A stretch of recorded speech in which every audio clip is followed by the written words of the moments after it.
Hi, I'm Jamie Kleeman with Green TV, and today we're spending time with Beth Heider, Senior Vice President of Skanska USA. Beth, thanks for joining us today. My pleasure.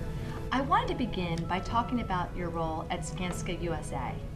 At Skanska, we have a real commitment to sustainability, and so my role is to drive sustainability with a principal focus on green markets because we see that it's a great business driver.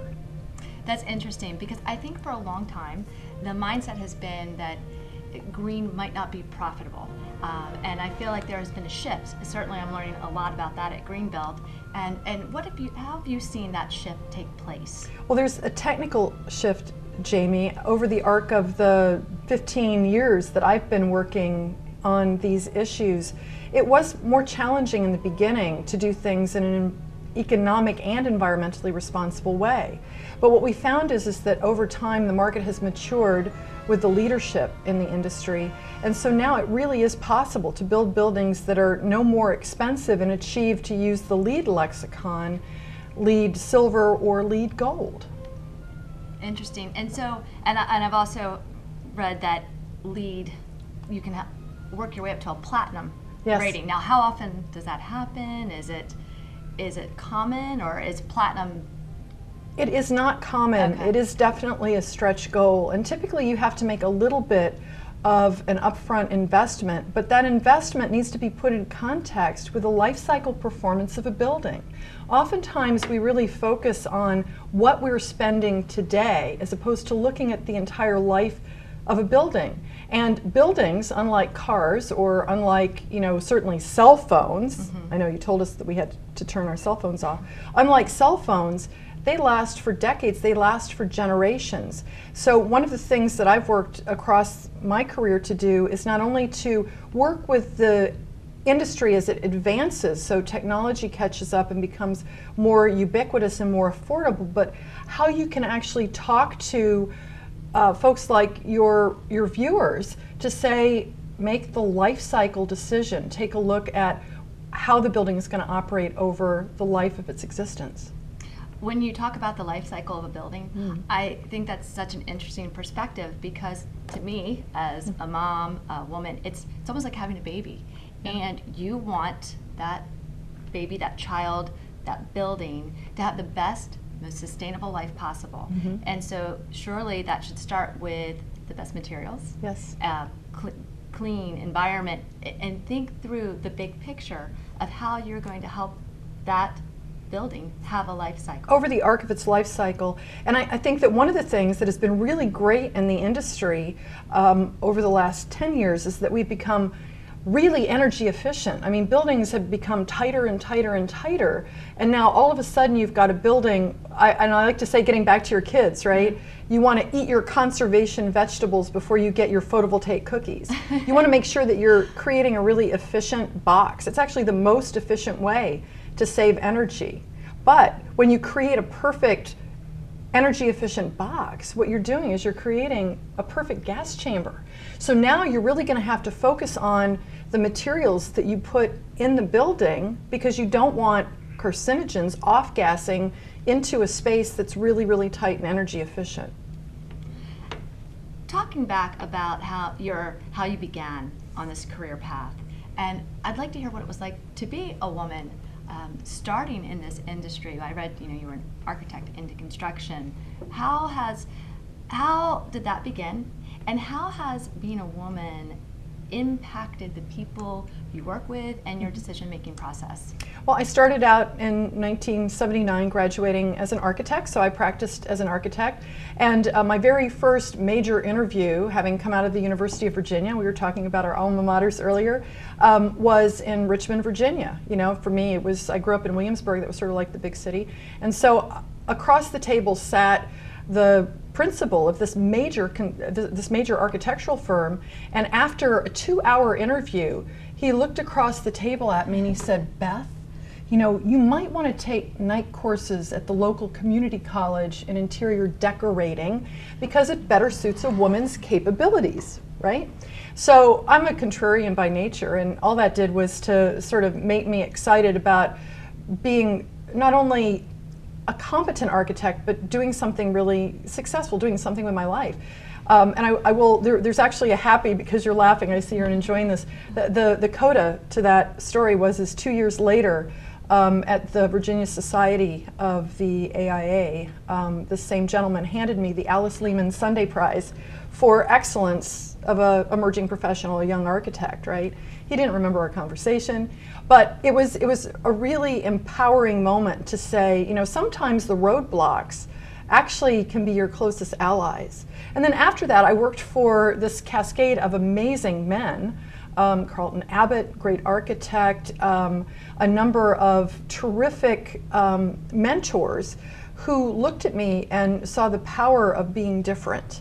And certainly, you know, Carlton would lean over to me in meetings and he'd say, you know, Beth, you're like our secret weapon. They don't know what you're thinking. They don't know what to expect. And so therefore, you have power in the situation, own it. And certainly, really even almost up to today, I'm oftentimes the only woman in the room. So it's both a liability and an asset. They remember my name. I may not remember all of their names, but they remember my name. And so I think that if you also take a look at being the different entity, the different perspective in the room, and own that as a benefit, and empower yourself by owning that as a benefit, then you have an opportunity to make change. I'll also say, so when you were talking about what was it sort of like to be a woman in the construction venue, I worked as an architect, but I actually worked in the field a good bit, making sure that quality assurance took place, because I worked on a lot of historic preservation projects.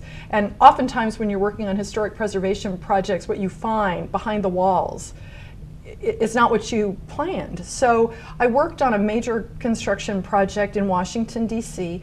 that was built in 1879. We had all kinds of those situations, and the superintendent on the job site was about my father's age.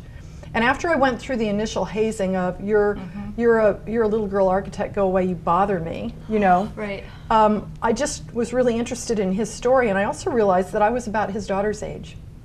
And now all of a sudden he became my sponsor. Right. And because I was interested in having a dialogue with the trades, we would have lunchbox talks, and he'd bring the subcontractors, who at that time were all men, around, and I just asked them, you know, how would they solve this problem?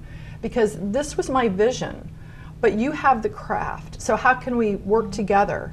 And I think that actually that has been a theme for my career. How can we work together? And certainly when you're looking at sustainable design and construction, and particularly when you're looking at LEED Platinum projects, and even getting onto net zero projects, you have to engage in a collaborative discussion right up front, because that's where you get the really elegant solutions. Absolutely, and it sounds like what you do is help take ego out of the situation. It's not a power struggle, it is about how do we work together to come to the best solution. Exactly. So that has exactly to, right. It has to be a very powerful tool. So, now you mentioned an award you got, and I want to congratulate you on another award you received recently, the Golden Rock. Golden Rock Award. I love that. I love the name of the award. And can you tell us about that and how you earned that? Yeah, the Golden Rock Award is an award that Skanska globally gives to folks that represent aspects or attributes that are core to our values. And one of our core values is being innovative. And being innovative within the context of business also looks at new markets, at making sure that we are addressing emerging markets, if you will. And I received, perhaps it's the Persistence Award, some people would say maybe the Persnickety Award, for pushing green business as a market that is completely consistent with Skanska's goals and values. Being environmentally responsible is a core value for our company, and one of the reasons that I joined the company in the beginning. But how do you take that value, which is kind of, you know, squidgy and difficult to measure, and how do you convert that into a real business opportunity?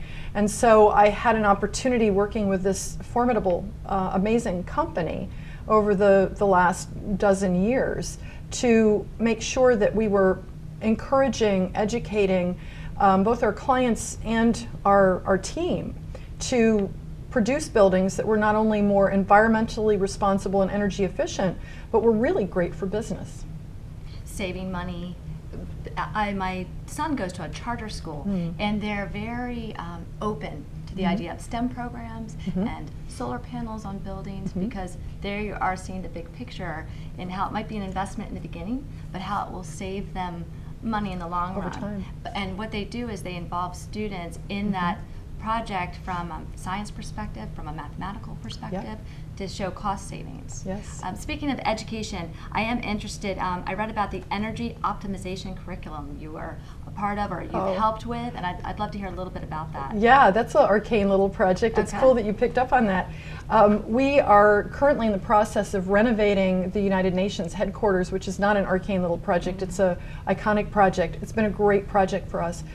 Many of the students of the leaders who populate the United Nations, their kids attend the United Nations International School, otherwise known as UNIS.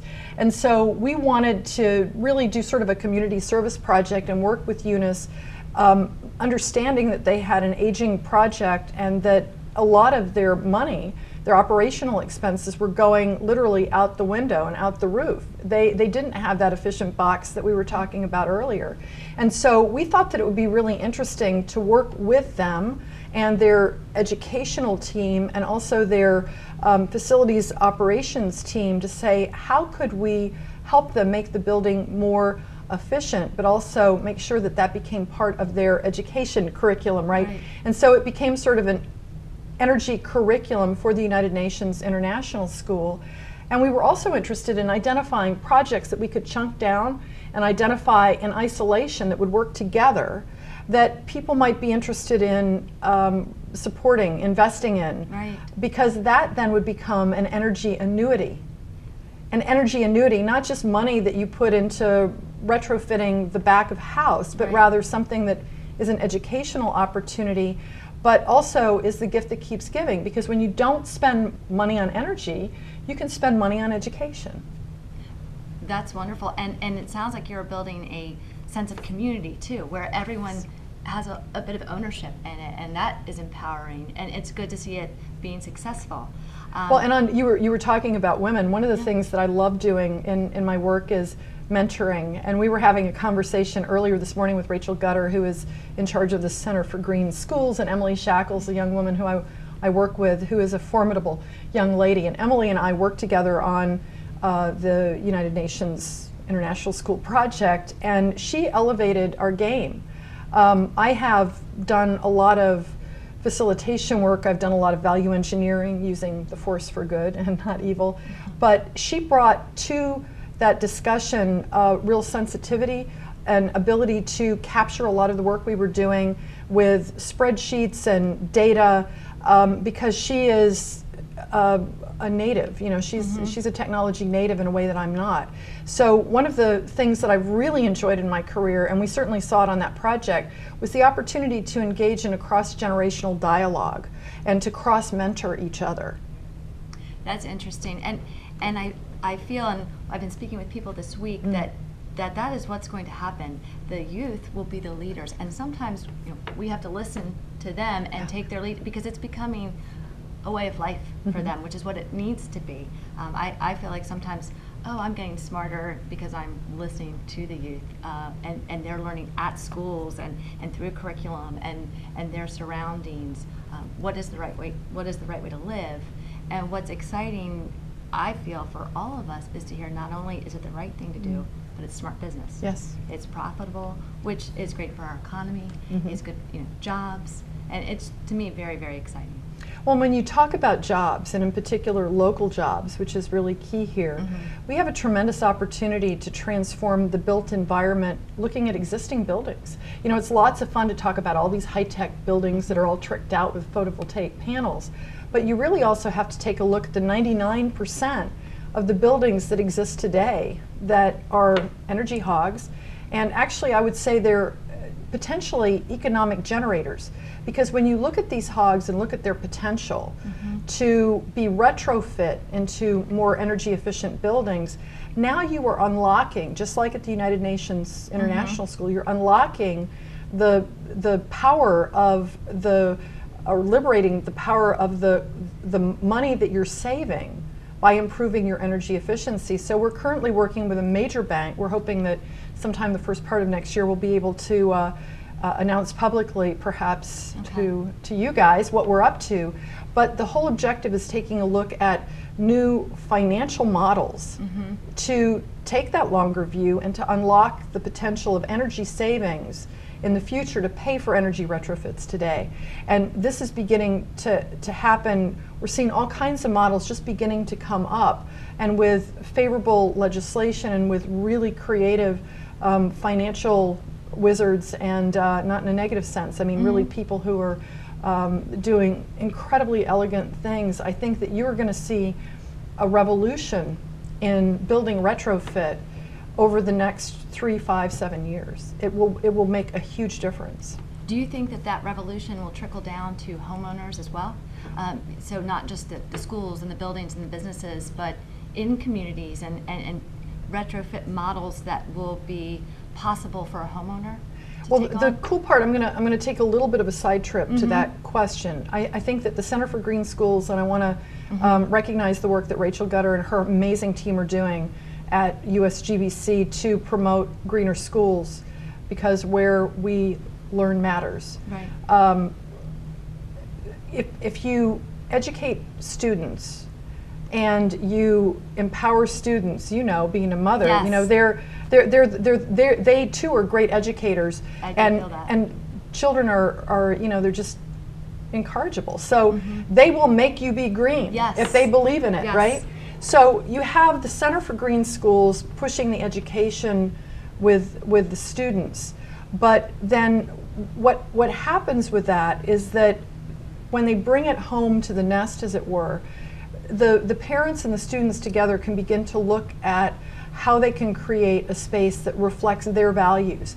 But it's really, really difficult. I just recently renovated my own house, or my husband would say we recently renovated our own house. He had to put up with me being an architect, Right. a preservationist, and this, you know, crazy green person, looking at how you overlay all of those things in an existing building with a market, a subcontractor market on the residential side that is much more fragmented than the commercial market, and there isn't the awareness or the technical acumen there that we have on the commercial side. So there is a lot of work to do at a lot of different levels, but I think it starts on the demand side.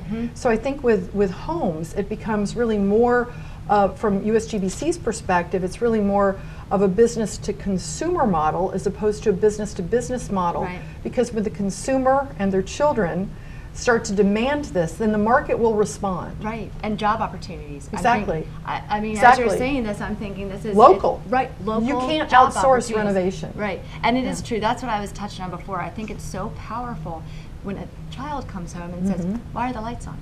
Why aren't we recycling this?" And it's that mindset and that way of life that is happening at school now. That green teams and curriculum, it's in place and it's coming back, and it's hard. You can't argue with kids sometimes. We are nurturing, we're educating a generation of sustainability natives. And I'll say that, you know, even though I came into architecture because I wanted to build great buildings, and I loved it. I loved the notion of building and creating space, and that was my interest in '79. And even though we had the oil embargo and all the rest of the things that were happening that began to open your eyes to energy performance, it was my mother, who was an earth science teacher, right, who was green way before green was cool, who was hammering it into me. And growing up with a background of grandparents and great-grandparents who had farming interests, that you don't wreck the land because it won't produce the next year. So it's a mindset that really needs to be cultivated. And if you come from that mindset, even if that isn't what is attractive or in vogue in your own generation, it's something you can't get away from because it is your reality, and you bring that forward. And I think it's also a sense of respect Yes. for your environment and your nature, and that we need to cherish it, not waste it. It's interesting, my mother-in-law is an earth scientist, and I remember coming to her home when I first started dating my husband, and she had these gorgeous, well, I don't know that I appreciated it at the time, but these beautiful rocks on her mantle. So she was this woman who was ahead, way before it was cool. No, the reason why I'm laughing is that your mantle? No. No, well, but when we moved to Williamsburg, I can remember the movers with this huge box, and they said to my mother, "Hey, lady, what you got in here? Rocks?" And she's like, "Yeah, you be careful with those rocks." Don't you dare drop that. Because she collected fossils. Yes. You know. Yeah, okay, so she had fossils, and I remember it was, to me, it made me love her because I wasn't coming to her house, and it was not pretentious, it wasn't showy, it wasn't about anything, but she would take them and explain things to me. She has gone on to go into, our children's schools. She has done earth science. She has gone at night to their schools and done astrology lessons. She's just science, and she helped me to understand you appreciate what is around you, and you don't take it for granted, and you respect it. I'm so psyched. One of the things that one of our new employees, Stacy Smedley, has been working on, and you're going to love this. This is such a cool project. So the Birchie School was just certified as only the fourth living building in the world. And the Living Building Challenge is not a do less bad, which is, LEED is great because it encourages you to do progressively less bad. Right. But what the Living Building Challenge is saying is we need to start doing more good. We need to get to zero net energy, zero net water, zero net wastewater, zero net really bad, nasty materials in these buildings, right? For all the reasons we discussed before. So the Birchie School is a small science classroom addition. But one of the projects that Stacy is working on, in addition to having been the architect for that project and working with Skanska that built this little Living Building certified edition, is a classroom called the SEED classroom. It's a modular classroom, and the whole objective there is it's a zero net classroom because there are hundreds and thousands of these modular classrooms that are being added to buildings. Right. And the elegant piece about this, Jamie, that I just love is that my mother for many years taught in modular classrooms in the 70s, right?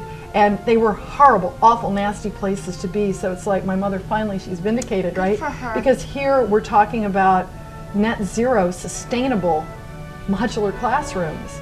And this has been a generation. So the potential for us to truly transform the market within a generation, it's happening. And it's happening out there on the show floor here at Greenbuild. I can't wait to get out there and talk more with them. But for now, it has been wonderful speaking with you. Thank you for spending some time with us, and best of luck on all your future projects. Thank you very much, Jamie. Thank you.